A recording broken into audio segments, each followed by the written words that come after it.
আমাদের মেয়েদের জীবনটা মনে অন্যরকম, তাই না?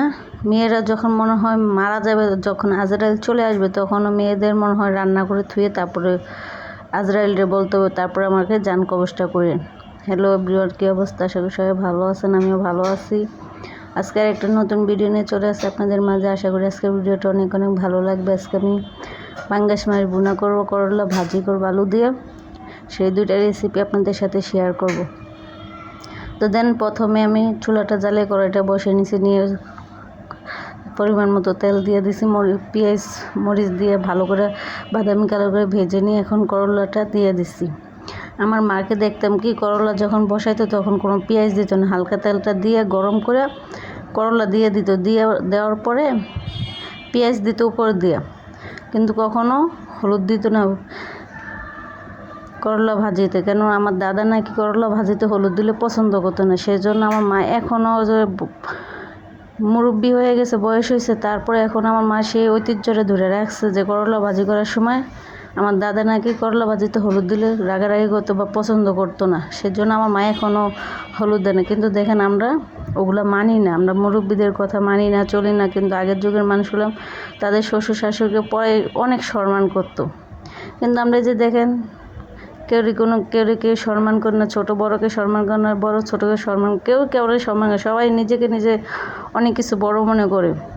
তো আমি ভাজি হতে হতে আমি একটু অসুস্থ হয়ে গেছিলাম, তো ভাজিটার চুলার মধ্যে থুইয়ে একটু খারাপ লাগছিলো, রান্না বন্ধ করে থুয়ে দিয়েছি। পরে আবার রান্না করতে আসছে যে এখন পাঙ্গাস মাছটা রান্না করব। প্রথমে আমি তেলটা কড়াইয়ের মধ্যে দিয়ে ভালো করে গরম করে নিয়ে পেঁয়াজটা দিয়ে বাদামি কালার করে নিয়ে ভেজে নিয়েছি। নিয়ে এখন পাঙ্গাস মাছটা ছোটো ছোটো টুকরা করে কেটে নিয়ে ভালো করে ধুইয়া মাছটা এখন ভালো করে একটু ভেজে নিব হালকা তেলের ভিতরে।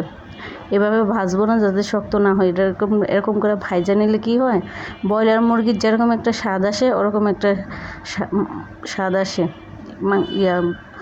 পাঙ্গাস মাছটার।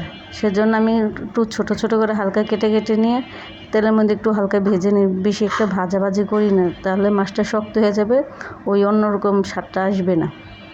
তো মাছটা এখন তেলের মধ্যে ভেজে নিয়ে এখন পরিমাণ মতো হলুদ, আদা রসুন যা যা লাগে সব কিছু দিয়ে দিছি, শুকনো মরিচ দিয়ে দিছি। আমি না শুকনো মরিচ আজকে যে দেখাবো আপনাদেরকে, যে শুকনো মরিচ রান্না করলে একটু কালারটাই আসে, আর কাঁচা মরিচ রান্না করলে তরকারির কালারটা হলুদ হলুদ থাকে, শুকনো মরিচ রান্না করলে একটু লাল হয়। কিন্তু স্বাদ করলে একই রকম থাকে, মজা করলে একই রকম থাকে। এটার একটু কালার ডিফারেন্ট কালার হয়, এটার একটু লাল হয়, ওটার একটু হলুদ হয়, এটাই, তাছাড়া কিছুই না।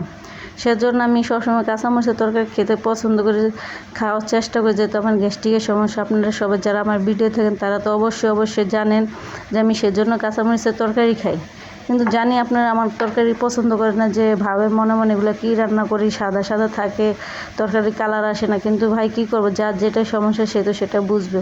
তো ফাইনালি এখন আমার পাঙ্গাস মাছ ভুনাটা প্রায় হয়ে গেছে। এখন আমি জিরার গুঁড়া দিয়া একটু ভালো করে হালকা লেড়ে ছেড়ে দিব, একটু হালকা একটু জাল করবো করে তারপরে নামিয়ে নিব।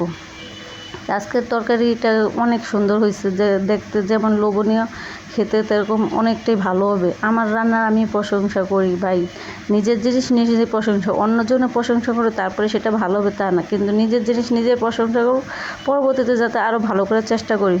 এই যে দেখেন আমি ভাজিটা নামিয়ে শুয়ে পড়ছিলাম, যাতে আমি একটু অসুস্থ হয়ে গেছিলাম, সেজন্য আবার রান্নার মাঝে ভাজিটা বসে দিচ্ছি যাতে ভালো করে আর একটু ভাজা ভাজা হয়। যেহেতু করলা ভাজিটা তখন একটু ফাইনালি ভাজাটা হয় নাই, সেজন্য আবার একটু বসে দিছি, করলা ভাজিটা আবার করে নিব একটু ভাজা ভাজা করে। মানুষ কেন যে এরকম হয় তা বলতে হয় না। যে দেখেন তরকারির কালারটা কত সুন্দর লাগতেছে, মনে হচ্ছে মাংস তরকারি রান্না করছে, এরকম লাগতেছে না? তো আজকের ভিডিওটা এ পর্যন্ত। আল্লাহ হাফেজ।